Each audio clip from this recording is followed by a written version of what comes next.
Hi friends, welcome to நம் சமையல் உலகம். நம்ம இப்போ பார்க்கக்கூடியது ஒரு பாரம்பரியமாக நம்ம முன்னோர்கள்லாம் செஞ்சுட்டு வந்த ஒரு டிஷ் பார்க்க போகிறோம். தீபாவளினாலே முறுக்கு, அதிரசம் அந்த மாதிரிலாம் கண்டிப்பாக இருக்கும். அதேல இது ஒரு வெரைட்டி ஓலா பகோடான்னு சொல்லுவோம் இல்லைங்களா, அது ரிப்பன் பகோடா. அது எப்படி செய்யுதுன்னு பார்க்கலாங்களா?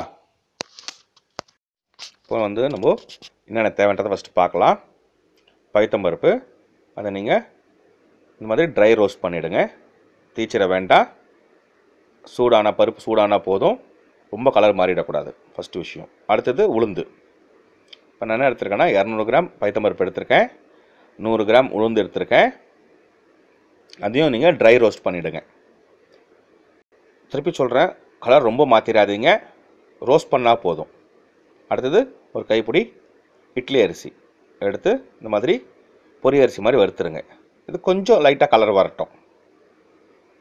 பாருங்கள், இதெல்லாம் எடுத்துகிட்டு நான் எடுத்துருக்கிறது 1/2 கிலோ அரிசி. 1/2 கிலோ அரிசிக்கு 200 கிராம் பைத்தம்பருப்பு, 100 கிராம் உளுந்து, ஒரு கைப்பிடி இட்லி அரிசி எடுத்து பொரி அரிசி மாதிரி வறுத்துருக்கேன். அடுத்தது இதுக்கு பார்த்தீங்கன்னா பொட்டுக்கடலை, அதை உடச்சி கடலை இருக்குது இல்லைங்களா, அது ஒரு 50லேருந்து 75 கிராம் போட்டுக்கலாம். அரிசி, பைத்தம்பருப்பு, உளுந்து, பொட்டுக்கடலை.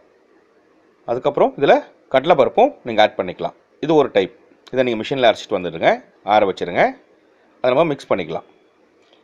இல்லை அப்படின்னா நீங்கள் இதெல்லாம் தனித்தனியாக மாவாகவும் எடுத்து பண்ணிக்கலாம். ஸோ நான் உங்களுக்கு அரைச்சிட்டு வந்ததில் செஞ்சு காட்டுறேன். கொஞ்சம் ஓமம், கொஞ்சம் வெள்ளை எள்ளு, கொஞ்சம் பெருங்காயம், அதுக்கு தேவையான உப்பு, இதெல்லாம் போட போகிறோம். பாருங்கள், இப்போது நான் சொன்ன மாதிரி இந்த மாவில் நீங்கள் தனித்தனியாக கடலை மாவு தனியாக கொஞ்சம் கலந்துக்கலாம். பைத்தம்பருப்பு நீங்கள் மாவாக வச்சுருந்தீங்கன்னா கலந்துக்கலாம். இல்லை நீங்கள் இந்த மாதிரி வறுத்து மிஷினில் அரைச்சிக்கலாம். ஸோ எல்லாமே இது ரொம்ப ஈஸியானது தான்.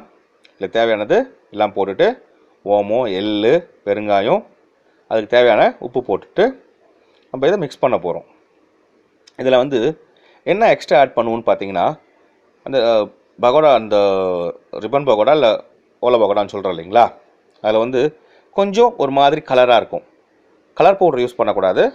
அதுக்கு பதிலாக நீங்கள் என்ன பண்ணுங்கள், தனி மிளகாத்தூள் இருக்குது இல்லையா, அந்த தனி மிளகாத்தூள் கொஞ்சம் போட போகிறோம். சாஃப்ட்னஸ்க்காக கொஞ்சம் பட்டர் போட்டிருக்கேன். தனி மிளகாத்தூள் ப்ளஸ் கொஞ்சம் சோம்பு, சோம்பு இருக்குது இல்லைங்களா, பெருஞ்சீரகம்னு சொல்லுவோமே, அந்த பொடி கொஞ்சம் கலந்துக்கலாம். இதெல்லாம் எதுக்குன்னா, பெருஞ்சீரகம் டைஜஷன் பண்ணும், ப்ளஸ் ஃப்ளேவர் கொடுக்கும், வாசனை கொடுக்கும். மிளகாத்தூள் லேசாக அந்த கார தன்மைக்கும் ப்ளஸ் கலருக்கும். இப்போ தான் மாவு ஃபஸ்ட்டு பிசைஞ்சிரும்.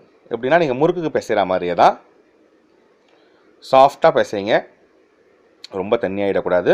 இந்த மாதிரி சாஃப்டாக பிசைங்க. பிசைஞ்சிட்டு இப்போ பாருங்கள், நான் உங்களுக்கு சொன்ன மாதிரி கொஞ்சமாக சோம்பு தூள் போடுறேன். நிறையலாம் போடல, வாசனைக்காக தான்.